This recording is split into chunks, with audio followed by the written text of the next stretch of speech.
Hello বন্ধুরা, চলে এসেছি আবার একটা রেসিপি নিয়ে, যার নাম হচ্ছে ছানার মুরগি। তো আজকে আমি বানিয়ে দেখাবো আপনাদেরকে ছানার মুরগি বাড়িতে।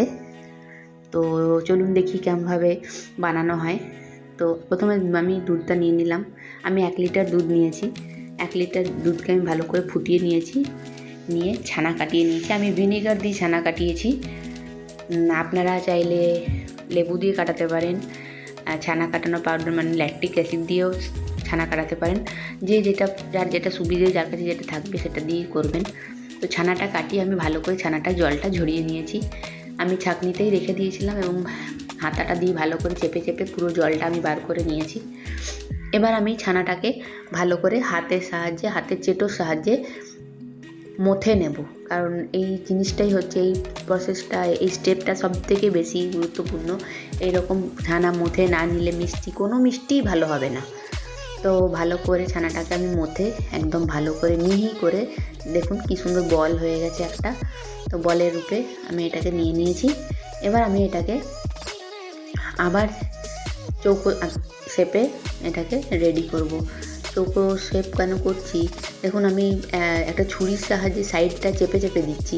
সাইডটা আমাদের ফাটা ফাটা হয়ে যায়, সে ফাটা ফাটাটা যেন না হয়, হলে ওটা জলে দেবেন যখন ফোটানো হবে জিনিসটাকে, তখন হচ্ছে ওটা ফেটে যাবে। তাই ভালোভাবে মাঝখানটা, সাইডটা সব দিক সমান রেখে একটা বিশেষ যতটা ছানা ততটা পরিমাণে থিকনেস রেখে খানিকটা ওটাকে ভালো করে বেলে সাইডগুলো ভালো করে চেপে চেপে ফাটাগুলো ঠিকঠাক করে নেবেন। নিয়ে তারপর একটা কাপড়ের সাহায্যে ওটাকে ভালো করে, দেখুন আমি সাইডগুলো কি সুন্দর চেপে চেপে দিচ্ছি।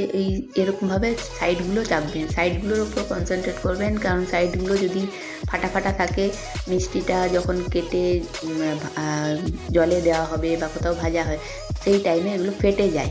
তাই সাইডটা অবশ্যই যেন প্লেন থাকে, যেন ওরকম ফাটা না থাকে। তাই এটা একবার দেখে নেবে সবাই। আচ্ছা, তো এবার আমি এটাকে ভালো করে মুড়ে নিলাম। এবার একটা জাঁক দিয়ে দিলাম, কিছুক্ষণ থাকবে জাঁকে, এই পৌনে 1 ঘন্টা, আধা ঘন্টা, পৌনে 1 ঘন্টার মতন থাকবে জাঁকে। ভারী একটা কিছু দিয়ে জাঁক দিয়ে দেবেন। তো আমার জাঁক দেওয়া হয়ে গেছে, আমি জাঁক থেকে এবার বার করে ফেললাম। এবার কাপড়টা থেকে খুলে দেখব কেমন হয়েছে। হ্যাঁ, দেখুন সাইডগুলো কি সুন্দর হয়েছে, একটাও ফাটা নেই। তো আপনারাও চেষ্টা করবেন সাইডগুলো যেন ফাটা না থাকে, যেখানটা ফাটা থাকছে সেখানটা ভেঙে যাবে। তো এবার আমি এগুলো পিস করে কেটে নেব, ছোট্ট পিস করে কেটে নেব। ছানার মুরগির কেমন পিস হয় আপনারা তো জানেন। একদম ছোট্ট পিস করবেন, কারণ এটা যেই জলে দেওয়া হবে, ফোটানো হবে, তখনই ওটা ফুলে উঠবে। তো এবার গরম জল ফুটছে, জল আমি কড়াতে নিয়ে নিয়েছি, জল ফুটছে। এবার আস্তে আস্তে একটা করে আমি ছানার টুকরোগুলো জলের মধ্যে ছেড়ে দেবো, নিয়ে এটা ভালো করে ফোটাবো আগে। দেখুন এখন কত ছোট্ট আছে।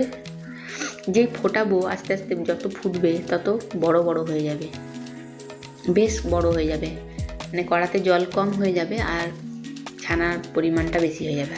আর এদিকে আমি একটা সসপ্যানে একটুখানি জল আর এই 1 কাপের মতন চিনি নিয়ে নিয়েছি।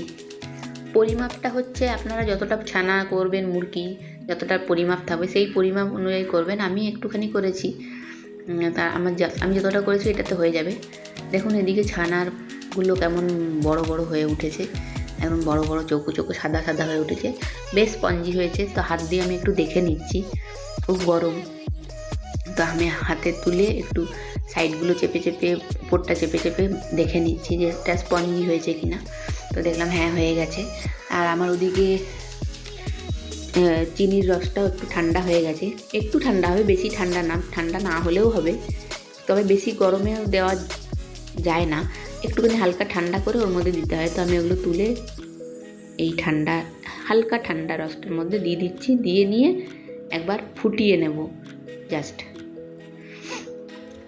এই দেখুন একটুখানি জাস্ট ফুটিয়ে নিয়ে সঙ্গে বন্ধ করে দিয়েছি, বেশিক্ষণ ফোটাইনি, ফুটিয়ে বন্ধ করে ঢাকা দিয়ে রেখে দিলাম।